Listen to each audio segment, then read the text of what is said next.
तुमने मेरे बच्चे को क्यों कैद कर रखा है? तुम उसको छोड़ दो। तुमने तो बहुत देर लगाई आने में। मैं तुम्हारे बच्चे को छोड़ दूंगा। पहले तुम मुझे अपनी कुछ ऊर्जा दो। ठीक है, मैं तुम्हें अपनी शक्तियाँ देता हूँ। वह उसे अपनी शक्तियाँ देता है।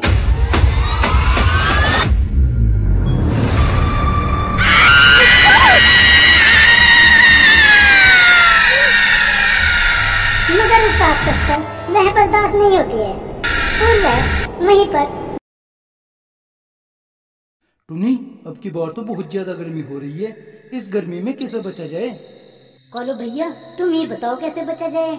हमें तो कुछ नहीं पता है। हमें तो लगता है हम इस गर्मी में जलकर मर जाएंगे। टुनी, हाँ लगता तो ऐसा ही है। अगर जो गर्मी से बचने का कोई जुगाड़ नहीं किया तो हमारे पूरे जंगल के पशु पक्षी मर जाएंगे। तो फिर कालू, क्या किया जाए? अब तुम ही कुछ बताओ। टुनी, चलो पहाड़ों पर चलते हैं और सूरज से बात करके देखते हैं। शायद वो मान जाए, अपनी गर्मी कम कर जाए। फिलहाल तो हम नहीं जाएंगे, क्योंकि अभी तो सूरज का पारा बहुत तेज है। अगर जो कोई भी सूरज के पास जाएगा वो भस्म हो जाएगा। हम सुबह ही उसके पास जाएंगे, उस टाइम वह ठंडा रहता है। हाँ टुनी, ये तुम ठीक कह रही हो। हम सुबह को ही उसके पास जाएंगे। अगले दिन कालू और टुनी सूरज के पास जाते हैं और उससे बात करते हैं। सूरज भैया, क्या बात, आजकल बहुत ही आग उगल रहे हो। हम पे थोड़ा रहम करो, ऐसे तो हम जलकर मर जाएंगे तुम्हारी धूप से। टुनी, तुम मुझे मत छेड़ो। अगर जो तुम मुझे सुबह ही छेड़ोगी ना, तो मैं अपना पारा सुबह ही बढ़ा दूंगा। फिर गिरते रहना चक्कर खाकर पूरा दिन। सूरज भैया, क्या बात, तुम इतने गुस्से में क्यों हो? क्या तुम्हें किसी ने कुछ कहा है? यार तुम सुबह ही दिमाग मत खराब करो, यहाँ से निकल लो, नहीं तो मैं गर्मी और भी ज्यादा कर दूंगा। फिर तुम अपने जंगल में भी नहीं जा पाओगे। सूरज भैया, ये बताओ, तुम्हारा दिमाग क्यों खराब हो रहा है? किसी ने गात में घेर दिए क्या? सूरज भैया, या किसी ने तुम्हारी चमक चुराने की कोशिश की है? क्या बात है, कुछ तो बताओ। टुनी, मेरा बात करने का कोई मन नहीं है, तुम यहाँ से चले जाओ। टोनी और कालू वहाँ से वापस आ जाते हैं। दिन में सूरज बहुत गर्मी बरसाता है। कालू, अब क्या होगा? सूरज तो हमारी बात सुनने के लिए बिल्कुल भी तैयार नहीं है। अब बताओ हम क्या करें? टुनी, अभी तो गर्मी बहुत हो रही है। लगता है ऐसी गर्मी में चंदा मामा भी नहीं है जो इस सूरज की रोशनी सोख लेते। कालू, हम रात को ही चंदा मामा से बात करेंगे, शायद वही हमारी कुछ मदद कर सकते हैं। हाँ टुनी, तुम ये ठीक कह रही हो। हम रात होते ही चंदा मामा के पास जाएंगे। रात होने के बाद टोनी और कालू चंदा मामा के पास जाते हैं। ओए पंछियों, तुम यहाँ पर क्या करने आए हो? चंदा मामा, हमें तुम्हारी मदद की जरूरत है, तुम हमारी मदद करो। लेकिन मैं तुम्हारी मदद कैसे करूँ? चंदा मामा, पता नहीं सूरज भैया को क्या हो गया है, वो बहुत ही ज्यादा आग बरसा रहे हैं। क्या उनसे किसी ने कुछ कहा है? देखो, इस बारे में मैं तुमसे कुछ नहीं कह सकता हूँ। किसी की इतनी हिम्मत नहीं हो सकती है जो सूरज को कोई कुछ कह सके। तो फिर वह इतनी आग क्यों बरसा रहा है? कुछ तो वजह होगी। तुम एक बार उससे पूछो। हम उसके पास गए थे मगर उसने हमें कुछ नहीं बताया। जब उसने तुम्हें ही नहीं बताया तो वो मुझे कैसे बताएगा? अरे तुम तो उसके मित्र हो ना, और तुम उससे ऊर्जा भी लेते हो, शायद वह तुम्हें बता देगा। अगर जो उसने मुझे वहीं पर अपनी ऊर्जा से मार दिया तो मेरे बिना यह आसमान और यह दुनिया वीरान हो जाएगी। तभी तो तुम उसके पास अब रात को जाओ और उससे पता करो कि उसे क्या दिक्कत है। जब तुम मुझे इतना कह रहे हो ना, तो फिर मैं चला जाता हूँ और पता करता हूँ कि उसे क्या दिक्कत है। चंदा मामा, तुम जरा जल्दी आ जाना, हम तुम्हारा यहीं पर इंतजार करेंगे। चांद वहाँ से चला जाता है, रास्ते में से बादल मिलता है। चंदा जी, किधर जा रहे हो गुस्से में?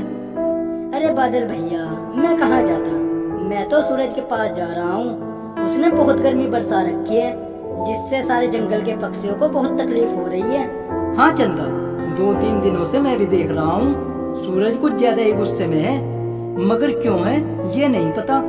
मुझे उन 2 जंगल के पंछियों ने भेजा है, मैं उनके कहने पर आ तो गया हूँ, मगर मुझे सूरज के पास जाते हुए डर लग रहा है।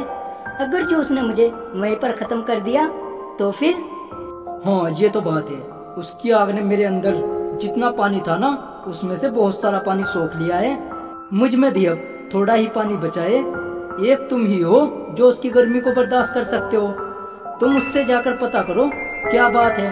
बादल, तुम भी मेरे साथ चलो ना, मुझे अकेले को डर लग रहा है। तुम पहले जाओ और तुम्हारे पीछे मैं भी वहीं छुप कर रहूंगा। अगर जो वह गुस्से में आया ना तो मैं उसके ऊपर पानी बरसा दूंगा, जिससे उसका दिमाग थोड़ा ठंडा हो जाएगा। हाँ, ये तुम ठीक कह रहे हो। मैं जाता हूँ, लेकिन तुम मेरे पे नजर बनाए रखना। चांद वहाँ से चला जाता है। चांद को देखकर सूरज कहता है, चांद, तुम आज अपने काम पर नहीं गए हो क्या? अरे सूरज भैया, काम तो होता रहेगा। तुम पहले मुझे ये बताओ तुम्हें क्या हुआ है? तुम रात में भी इतना तप रहे हो, कोई परेशानी है? नहीं चंदा, बस ऐसे ही। सूरज, आजकल तुम्हारा पारा बहुत हाई हो रहा है, सभी तुमसे परेशान हो रहे हैं। तुम ऐसा क्यों कर रहे हो? अरे चंदा, मैं कहाँ किसी को परेशान कर रहा हूँ, मैं तो खुद ही परेशान हूँ। अरे सूरज भैया, तो तुम मुझे बताओ ना, तुम क्यों परेशान हो? चंदा, किसी ने मेरे बेटे को अगवा कर लिया है और उसे पता नहीं कहाँ पर रखा है। पिछले कई दिनों से वह मुझे नहीं मिला है। तो तुम ये बात हमें पहले नहीं बता सकते थे क्या? गुस्सा करे से कुछ होता है? मैं किसे बताता, कोई मेरे पास ही नहीं लगता है। जब तुमने किसी को बताना जरूरी नहीं समझा, तुम्हारे पास जंगल के 2 पंछी आए थे, तुमने उन्हें भी नहीं बताया। उन्होंने तुमसे बहुत पूछने की कोशिश की। मैं उनको क्या बताता, वह थोड़े इसमें कुछ कर सकते थे। और कर नहीं सकते थे क्या? वह तुम्हारी मदद करते। चलो तुम फिक्र मत करो, हम कल को तुम्हारे बच्चे को ढूंढ लाएंगे। तुम कैसे ढूंढ लाओगे? मैं जाकर उन पंछियों को बताता हूँ और बादल को भी बताता हूँ, वो तुम्हारे बच्चे को ढूंढ लेंगे। चांद वहाँ से आ जाता है और रास्ते में बादल को सब कुछ बता देता है। तो ये वजह थी सूरज के गुस्सा होने की। चलो हम सुबह को उसको ढूंढ लेंगे। चांद वहाँ से टूनी और कालू के पास आता है। चंदा मामा, कुछ पता चला है क्या सूरज क्यों गुस्सा है? हाँ टूनी, उसके बच्चे को किसी ने उठा लिया है, जिस कारण वह गुस्से में है।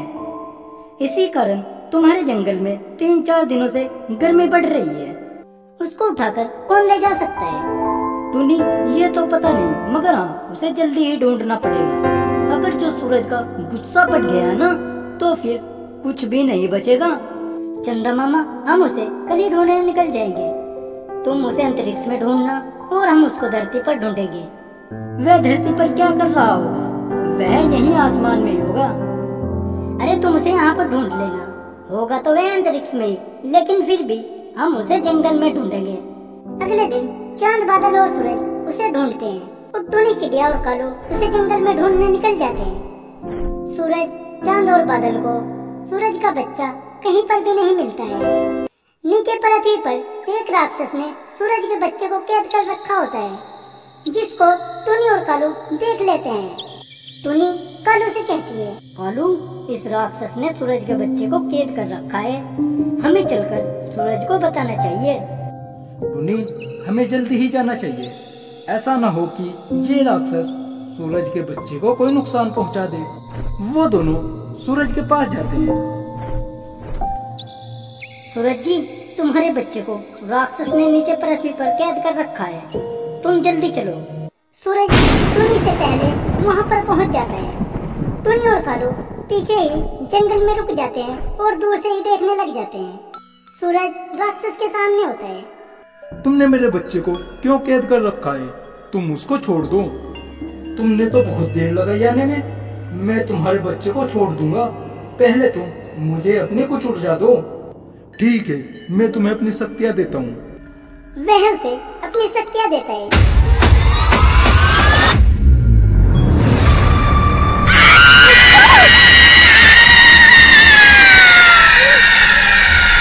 मगर उस राक्षस पर वह बर्दाश्त नहीं होती है और वह वहीं पर जलकर खत्म हो जाता है।